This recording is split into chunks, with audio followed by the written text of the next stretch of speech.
இப்ப எங்களை இவ்வளவு கேள்வி கேட்டீங்க, இதை விசாரிக்கணுமா இல்லையா? பதில் சொல்லுங்க.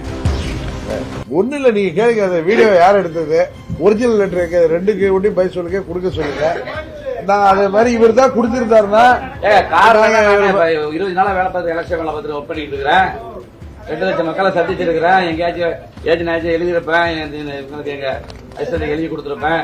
அது ஸ்பேக்கு, அது ஸ்பேக்கு, அது ஏஐ ப்ரூவ் பண்ணுவாங்க சார். இது இப்பெல்லாம் எவ்வளவுதான் நம்மளே நடந்து வர்ற மாதிரி போடுறாங்க.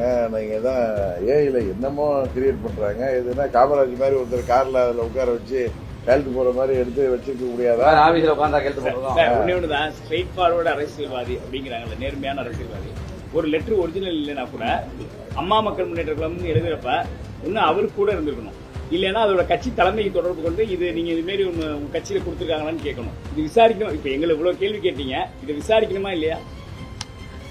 பதில் சொல்லுங்க. கவர்னர்கிட்ட போய் கொடுக்குறீங்களா? கவர்னர்கிட்ட கொடுக்கறதுக்கு முன்னாடி இந்த கட்சியோட வேட்பாளர் அவர்கிட்ட யார் கேண்டிடேட் எம்எல்ஏ உங்களோட இருந்திருக்கணும் இல்லையா? அந்த கட்சியோட, ஏன்னா ஒரு பைலா என்ன சொல்லுதுன்னா 10th ஷெட்யூல்ல என்ன சொல்லுதுன்னா, ஒரு கட்சியோட எம்எல்ஏவாக இருந்தாலும் அந்த கட்சியோட ஹெட் என்ன சொல்றாங்களோ அதை தான் அவர் பண்ணணும்.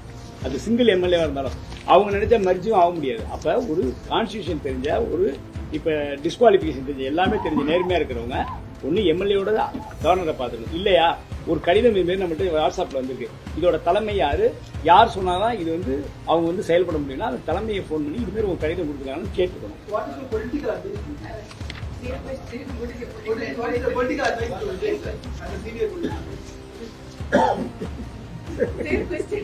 Great people, sir.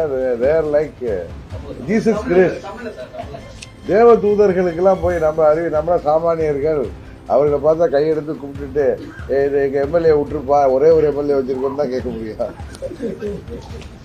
ஆட்சிக்கு வரதுக்கு முடியே இப்படி இருக்கீங்களே, ஆட்சிக்கு வந்தீங்கன்னா நாடு தாங்காது தம்பின்னு தான் சொல்ல முடியும். அந்த ஒரிஜினல் லெட்டரை அவர் கவர்னர்கிட்ட கொடுத்த லெட்டரோட ஒரிஜினல் காப்பியை அவர் வெளியிட வேண்டும். அப்படி அந்த வீடியோ உண்மை என்கிற பட்சத்துல என்ன பேரம் பேசினார்கள் என்று சொல்ல வேண்டும். இவர் என்ன, எங்க விஜய் எங்களுக்குன்னா இவருக்கு அத்தை பையனா இல்ல மாம பையனா, என்ன பேசிஸ்ல நீங்க அவர்கிட்ட கையெழுத்து வாங்கினீங்க? எங்க எம்எல்ஏ தான் ஒரு வாரத்துக்கு எடுத்து ஒரு கையெழுத்து போட்டாருன்னா யார் போய் வாங்கினீங்க? ஏன் கார்ல உட்கார்ந்துட்டு வாங்குறீங்க? எதுக்கு இப்படி திருட்டுத்தனமா போட்டோ எடுக்கிறீங்க? இது எல்லாமே ஒரு தவறா தெரியல உங்களுக்கு. அதுக்கு போய் நீங்க சப்போர்ட் பண்ணி கேட்டுட்டு இருக்கீங்களா? அது ஏதாவது ஒரு நல்ல மனுஷன் செய்யற செயலா இருக்காது. இப்ப எங்களை இவ்வளவு கேள்வி கேட்டீங்க, இதை விசாரிக்கணுமா இல்லையா? பதில் சொல்லுங்க. ஒண்ணு இல்ல, நீங்க கேளுங்க. அந்த வீடியோ யார் எடுத்தது, ஒரிஜினல் லெட்டர் ரெண்டுக்கு ஒட்டி பதில் சொல்லுங்க, கொடுக்க சொல்லுங்க.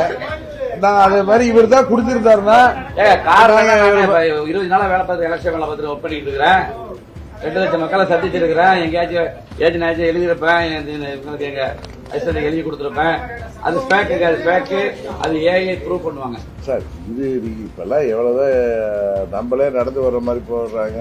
நீங்க தான் ஏஐல என்னமோ கிரியேட் பண்றாங்க. எதுனா காமராஜ் மாதிரி ஒருத்தர் கார்ல அதுல உட்கார வச்சு கழுத்து போற மாதிரி எடுத்து வச்சிருக்க முடியாதா? ஆபீஸ்ல உட்காந்தா கழுத்து போடுறோம்.